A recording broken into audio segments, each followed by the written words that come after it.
PCOD और PCOS के patients को दी जाने वाली ओरल कॉन्ट्रासेप्टिव पिल्स, हालांकि वो उसका इलाज नहीं है, उसका इलाज है लाइफस्टाइल में चेंजेस।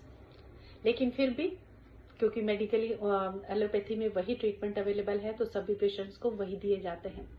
अल्टीमेटली क्या होता है? अल्टीमेटली पेशेंट्स को गॉल ब्लैडर स्टोन्स हो जाते हैं, पॉलीसिस्टाइटिस हो जाता है। सो बहुत सारे पेशेंट्स में ऐसा देखने में मिला है कि जो लोग लंबे समय तक कॉन्ट्रासेप्टिव पिल्स पर डिपेंड रहते हैं या ओसीपीज पर डिपेंड रहते हैं पीसीओडी और पीसीओएस के लिए, उनको गॉल स्टोन्स हो जाते हैं और फिर वो पॉलीसिस्टाइटिस जैसी जो प्रॉब्लम है उनसे घिर जाते हैं। तो पीसीओडी पीसीओएस के ट्रीटमेंट में लाइफस्टाइल चेंजेस लाइए। वेट ज्यादा है तो अपने वेट को कम कीजिए, पीरियड्स इरेगुलर है तो पीरियड्स को ठीक कीजिए। पॉलिसिस्टिक ओवरीज का ट्रीटमेंट ओसीपीज नहीं है, they come with lots of side effects.